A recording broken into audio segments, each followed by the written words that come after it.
Não passa um dia sem que a gente leia nos jornais alguma notícia sobre poluição. E toda forma de poluição é nociva. Seja a poluição da água ou do ar. A poluição nos envenena, deteriora nosso meio ambiente, enfim, degrada a nossa qualidade de vida. Mas hoje eu estou aqui lendo algumas notícias sobre poluição da água que são de deixar o cabelo em pé. Afinal, não dá para viver sem água, não é verdade? Você quer saber mais do que essas notícias estão dizendo? Aguarde um pouquinho só, que esse vai ser o tema da nossa teleaula de hoje. Hoje você vai aprender um pouco mais sobre esse terrível problema que é a poluição da água. Vai conhecer os diversos tipos de água, como elas podem ser poluídas e quais são as formas de tratamento que existem para a sua recuperação. E agora, mente aberta, porque este é um assunto muito importante. A teleaula de hoje só está começando.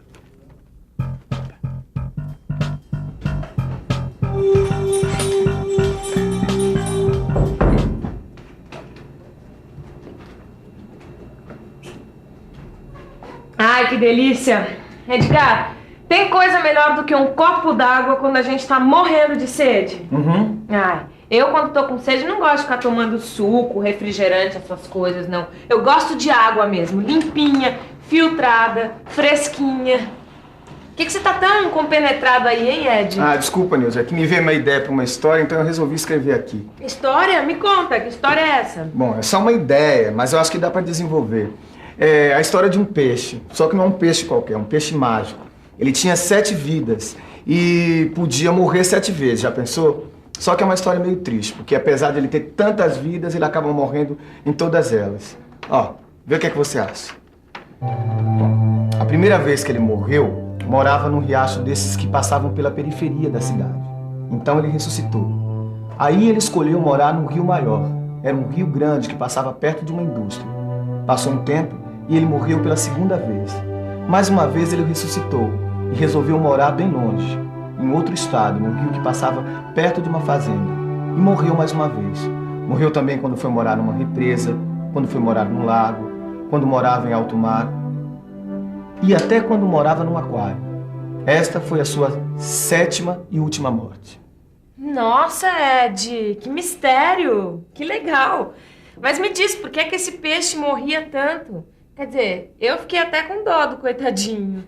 Ah, eu também fiquei. Mas isso não é difícil de decifrar não, viu? Bom, é justamente esse mistério que a gente vai desvendar na teleaula de hoje. É até irônico que o nosso planeta tem o nome de Terra. Como muitos já observaram, ele poderia até se chamar Planeta Água. Seria um nome mais coerente com a realidade. Afinal, a maior parte desse nosso planeta é formada por esse líquido precioso. A água está espalhada por toda parte na natureza. No estado líquido, ela se encontra nos oceanos, rios, lagos e nos lençóis subterrâneos. Também se encontra em estado sólido, no gelo e na neve. E em forma de vapor, nas nuvens, por exemplo. E essa porção do globo terrestre é denominada hidrosfera. Mas não é somente o nosso planeta que é formado em sua maior parte por água. O nosso organismo contém cerca de 70% de água, que faz parte das nossas células e está presente nos músculos, nos órgãos, no sangue e até nos nossos ossos. Além disso, os vegetais, que são parte importante da nossa alimentação, retiram água do solo e, com ela, nutrientes como sais minerais de ferro, nitrogênio, cálcio e potássio. Tá vendo só como a água é essencial para a vida? E ela merece que a tratemos com o devido respeito. Apesar da sua aparência ser a mesma em toda parte, a verdade é que existem muitos tipos de água. Você já deve ter ouvido falar em água doce, encontrada nas fontes e nos rios, e em água salgada, que é a água do mar. Mas existe também a água mineral, que vem das fontes e que possui propriedades medicinais, pois ela contém sais minerais dissolvidos. Um outro tipo de água menos conhecido é a água dura. É um tipo de água rica em sais de cálcio e magnésio, mas imprópria para o uso doméstico. Ela pode ser utilizada na indústria, mas para isso é necessário um tratamento com substâncias químicas. E, finalmente, temos a água potável, que é a água doce ou mineral, esta sim própria para o consumo humano. Mas não importa o tipo de água. A verdade é que ela está sendo constantemente ameaçada pela poluição nos dias de hoje. E esta poluição pode se dar de várias formas. Por dejetos humanos e animais, por esgotos domésticos, venenos agrícolas, sabões, detergentes e efluentes industriais.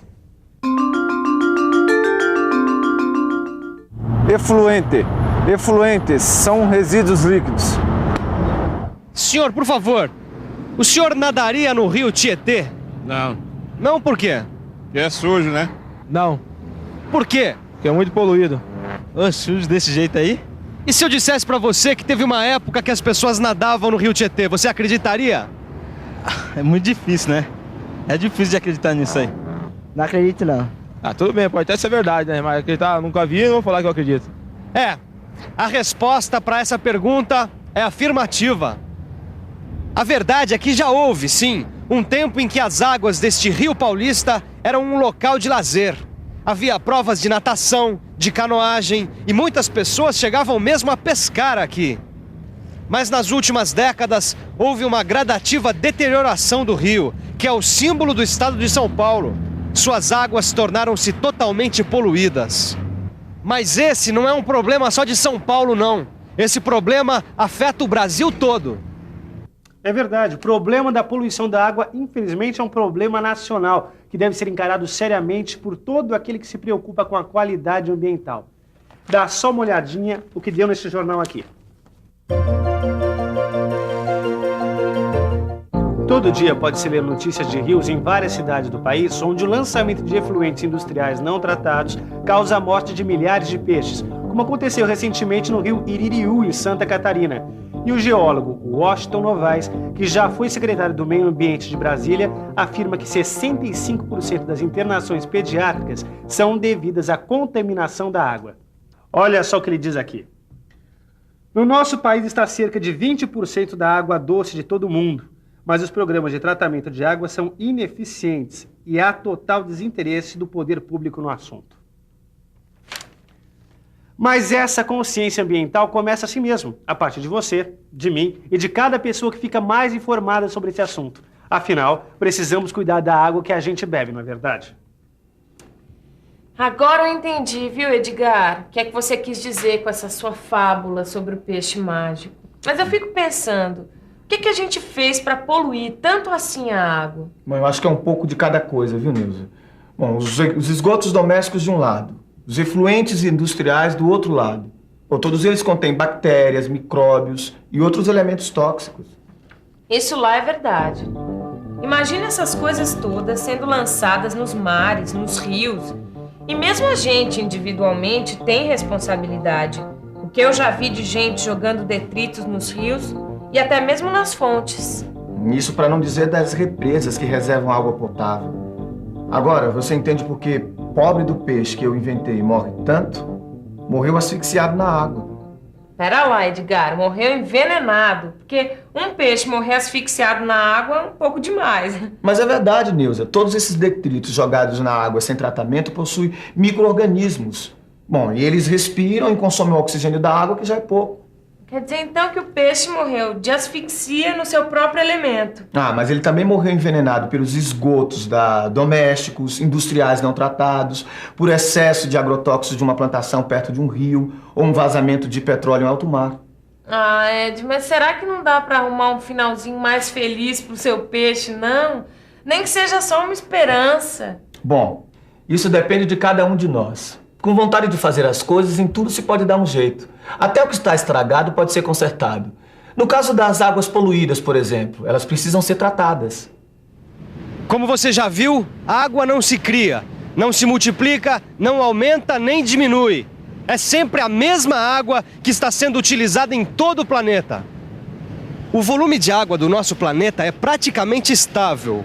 As águas que pertencem aos rios, aos lagos e mares evaporam-se e formam as nuvens. Quando as nuvens encontram uma frente de ar frio, condensam-se e caem em forma de chuva, voltando aos mares, rios, lagos e lençóis subterrâneos. Essa movimentação natural da água forma um ciclo de vital importância para a manutenção da vida na Terra. Toda a água está sempre sendo reutilizada. E para ser reutilizada, a água que já foi usada precisa ser tratada. Olha, eu estou aqui numa estação de tratamento de água. Aqui, A água natural, que é canalizada dos rios e fontes, é tratada para ser consumida na cidade. O Adilson, que é responsável pelo sistema de tratamento de água, vai falar para a gente alguma coisa sobre essa estação e sobre as principais etapas do tratamento de água. Esta é a estação de tratamento de água do Alto da Boa Vista. Trata-se de uma estação convencional composta por 5 etapas: coagulação, floculação, decantação, filtração e correção de pH. A água é bombeada da represa do Guarapiranga a uma vazão média de 12 mil litros por segundo até a estação de tratamento.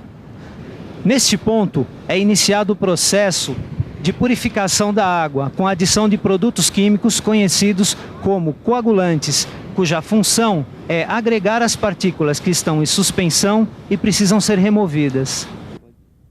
A agregação das partículas forma flocos que são submetidos à agitação mecânica ou hidráulica, fazendo com que eles fiquem bem próximos e, portanto, mais pesados, o que causará sua decantação. Logo após as unidades de floculação, estão dispostos os decantadores, onde irá ocorrer a remoção de mais de 70% das partículas que estavam em suspensão na água no início do processo. Finalmente, é feita a correção do pH com a adição de cal, cuja finalidade é retirar a acidez e proteger as tubulações contra a corrosão. Neste ponto, também são adicionados flúor e cloro. Mas além do tratamento da água natural, existem outros tipos de tratamento de água igualmente importantes. É o tratamento de efluentes industriais e o tratamento de efluentes domésticos. Os efluentes industriais são tratados em estações de tratamento de efluentes. E o tipo de tratamento vai depender da natureza do efluente.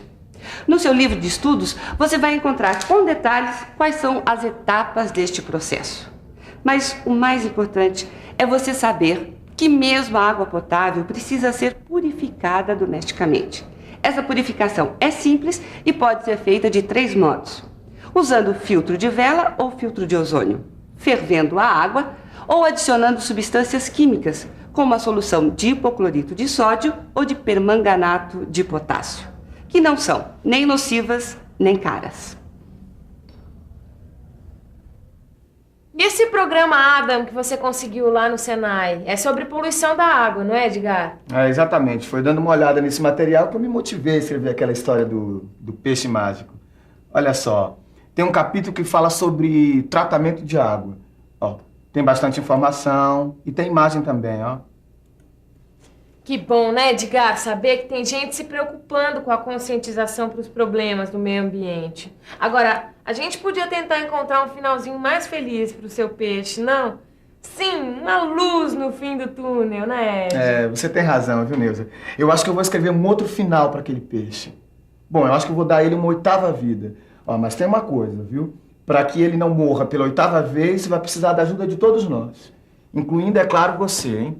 Mas para que fique tudo bem claro na nossa cabeça, mais claro como a água cristalina, que tal uma revisão? Quer um golinho? E atenção, se liga aí que é hora da revisão. Na teleaula de hoje, você verificou a importância da água para a vida no nosso planeta. Aprendeu quais são os vários tipos de poluição que a água pode sofrer. E viu que toda a água utilizada deve receber um tratamento apropriado. E conheceu mais um pouco o programa Adam, desenvolvido para o Núcleo Ambiental do Senai de São Paulo. Um lembrete. É importante você reservar com o seu jornaleiro o seu livro de estudos deste curso. Nele você vai encontrar informações detalhadas de todos esses processos descritos aqui. Até a próxima.